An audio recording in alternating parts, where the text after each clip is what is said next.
Welcome to Unapologetically Sensitive, a place to find connection and a sense of belonging, where you can learn, relate, laugh, and maybe even live a bolder, brighter life. I'm your host, Patricia Young. This is a weekly podcast where we talk about sensitivity and the richness that it adds, the strengths we have because of our sensitivity, and some of the challenges it poses as well. The information in this podcast is not a substitute for help from a licensed mental health professional. Hey there. To the creatives, healers, sensitives, and deep thinkers, welcome to bonus episode 68. Today, I just want to talk about some ways that we can take care of ourselves as highly sensitive people. If you're listening to this when this airs in March of 2020, we're dealing with COVID-19, the coronavirus. I want to be really clear. There will be no fear-mongering on this episode. I will attempt to validate what some of you may be experiencing. And then I've got 5 in-depth tips or ways that we can really focus on caring for ourselves. There's a lot of fear going on right now. I really want to try and create a place and a way that we can manage, understand some of the things that may be going on with us, but also have some tangible tools and tips that we can walk away with. The first thing I want to say is I'm not an expert. I'm not a healthcare official. I'm not really going to be talking about health protocols, but I am going to be talking about things that we can do to help. And I have to be really honest with you. This has been a time when I really see where my depth of processing is making it challenging for me to understand what's going on.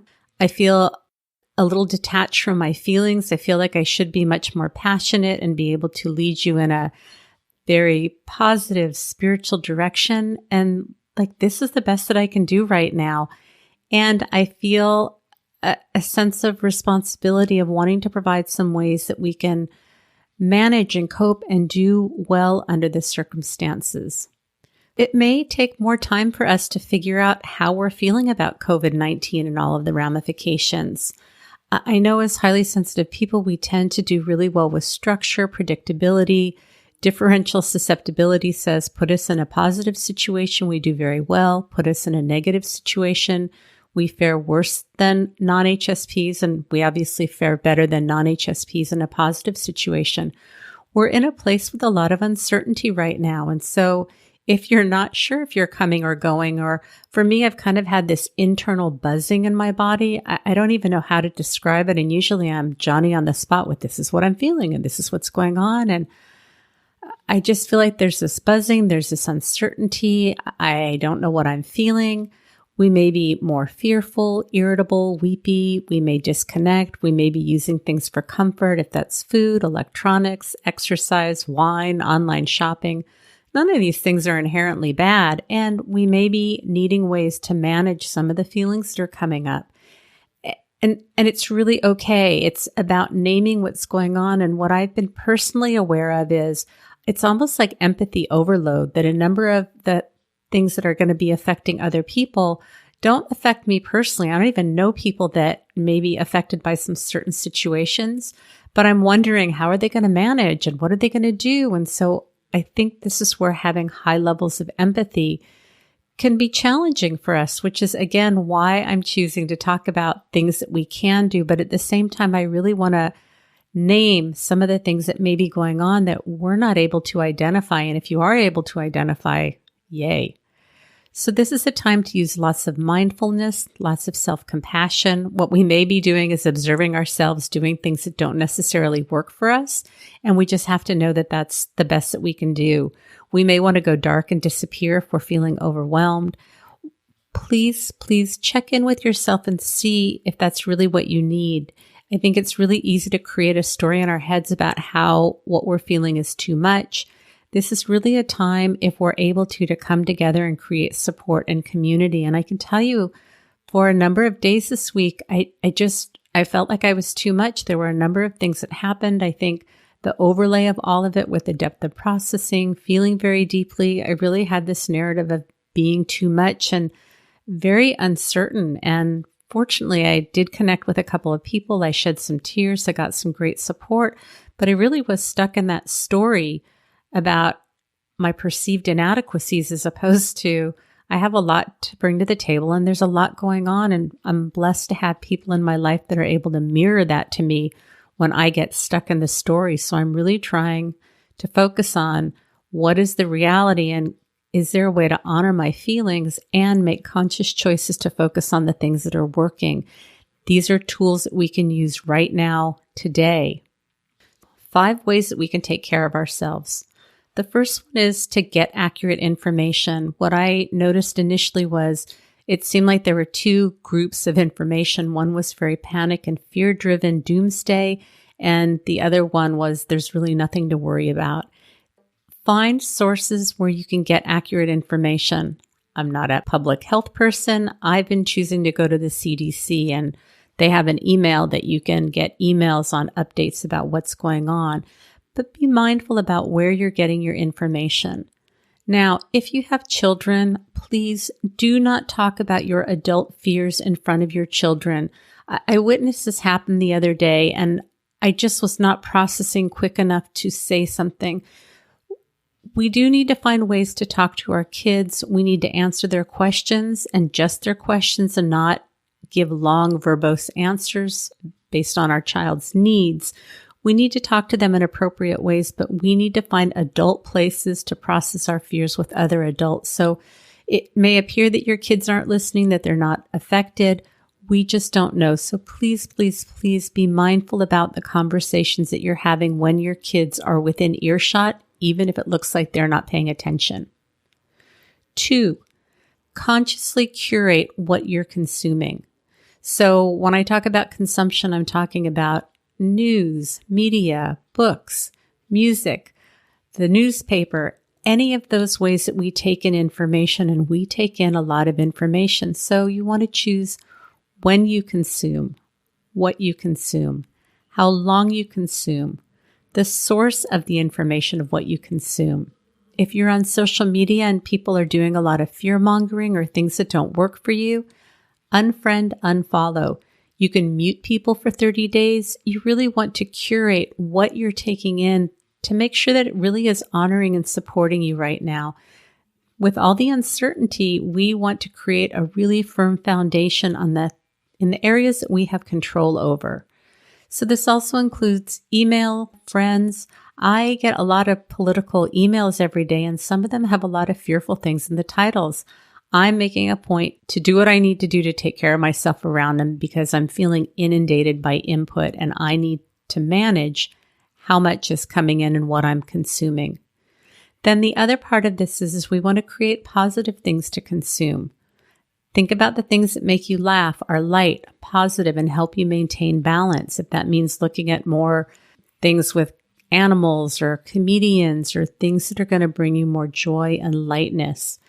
You can ask for suggestions for books, movies, podcasts, music playlists, spending time outdoors, engaging in creative activities, spending time with animals, children, loved ones, friends, and then wherever your spirituality is, whatever that looks like.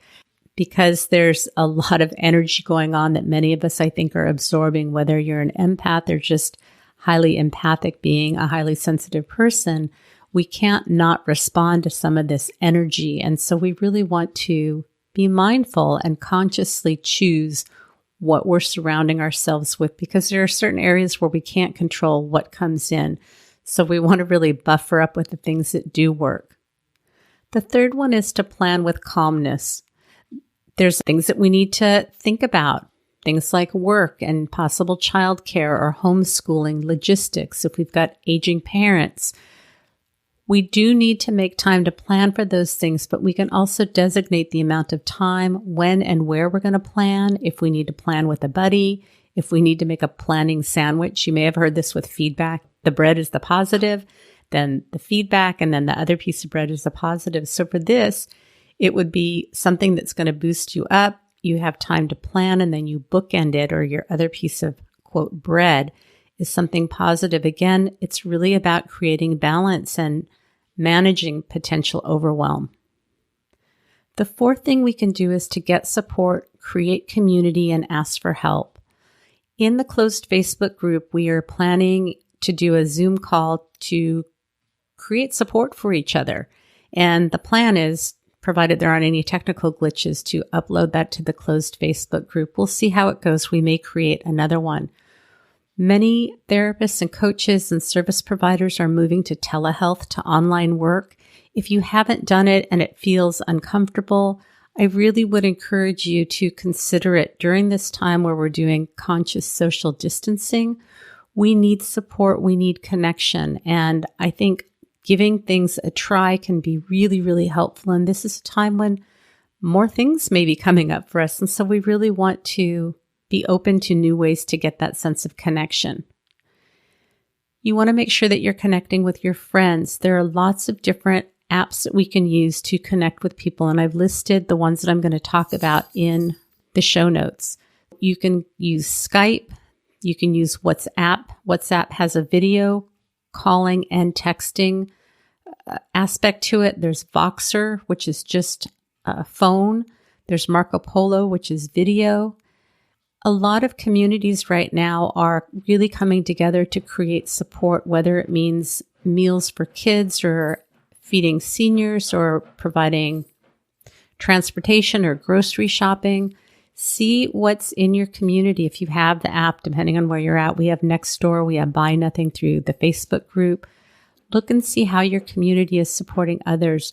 We often get a sense of connection through service. And during this time when it's really easy to get focused on the uncertainty, this is a way to get outside of ourselves and to connect if we're in a place to do that. For people that may really be struggling and the consequences of what's going on are creating more and more stress, can you reach out for support? Instead of supporting others, can you ask for help? Because again, it helps others to get out of themselves and to be able to reach out and provide support for somebody else.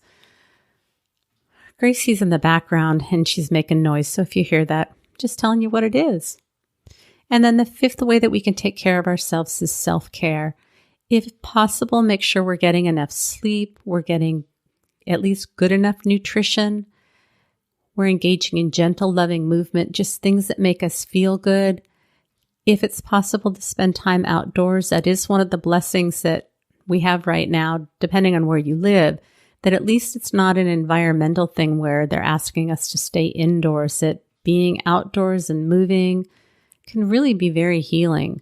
You can dance, laugh, play, meditate. There's Yoga with Adrienne, which is on YouTube. Again, I've put that in the show notes at unapologeticallysensitive.com. Click on bonus episode 68, and all of this is in the show notes. Spend time with people that make you happy. Ask for help and support. Tend to your spiritual needs, whether that's meditation or prayer or time in nature. This really is a time for us to come together. And I've also linked to Debbie Reber, who has Tilt Parenting, has listed 10 tips for parenting. She's created some lists. And Brene Brown also posted, and I put a link to that in the show notes, where she's like, we can get sick together or we can come together and get well together. HSPs are the glue that holds things together. And yes, we may be having concerns. Yes, we may be having a challenging time right now. And we can make conscious choices on ways to use our gifts and skills, our ability to connect, to support, to hold space for people, to plan, to organize, our creativity. We have so many strengths. This really is a time that we can consciously choose to come together and create community, to support each other, to use this time when people are slowing down. We often say as HSPs that there's so much doing and things move so fast. And so if you are in a place where you're doing online school or you're working from home, or sadly, if you've been furloughed or you're experiencing some type of hardship or you're immune compromised, so you're choosing to self-distance yourself, that's redundant. Can we see this as an opportunity to slow down and really meet our needs and to nurture ourselves? What I'm thinking I'm going to try and do in the closed Facebook group is start curating some posts about what are people watching on TV or on Netflix that's feeling positive and uplifting. What are books that people are reading? What are podcasts that people are listening to? Again, finding ways to really create community support coming together, because we all have it. We all have this ability. Justine Frolker in one of the earlier episodes talks about the power of the and I love it. Is there a way that we can honor what we're feeling, what's coming up, and make conscious choices about how we're going to navigate through this? It's not going to be a perfect process. I'll tell you, I've shed tears a few times today. It's been challenging. I was a little bit snippy with my husband earlier today. We needed to go to Costco to pick up a prescription for my mom. She tried to get it 3 times, and the line went around half of Costco for us to get in. We got there before they opened. Apparently, they opened even earlier than that. We thought as long as we were there, we may as well get a couple things. And really, we came home with eggs and canned salmon for my mom. So we didn't even get the things that we were hoping to get. The dog's going to need some rice. I have to cook her food. And I've got about, I think, 18 days worth of rice. So hopefully within the next 18 days, I'll be able to find some rice for her. And if not, I'll figure something out. So are there ways that we can do the planning that we need? And if we can't get what we need, trust that it will be provided. Lots of people are offering to share resources. I really do want to find a way that we really can use our gifts and strengths to come together during this time. I'm still figuring this out.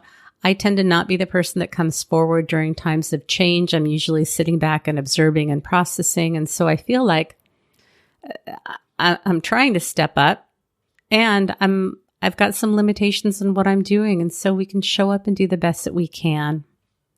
I want to end with something that's incredibly helpful. And I don't know that I've got anything to offer, just that I'm here. I'm holding space for people.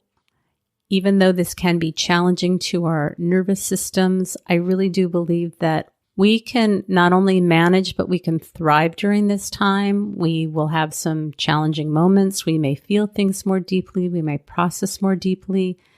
And we really have the ability to choose how we go through this experience, and what we create for ourselves is a chance to be real, to be messy, to be human. And there's just a beautiful connection in that. And I just trust that we can make choices to get through this. Man, I want something really sunshiny and rainbowish to end with, and this is what I've got for you. So on that note, thank you very much for listening. If you're feeling like you need some extra support during this time, I do have a few online spots available. You can go to unapologeticallysensitive.com and schedule a free 20-minute consult with me. I feel really grateful that most of my work is already online, so it's not being too terribly affected by this switch to a lot of remote learning and remote work right now. Thank you so much for being here. Thank you for being a listener, sending love and light and warm fuzzies out to everybody. Remember, sensitivity is nothing to apologize for. It's our superpower. Have a blessed day.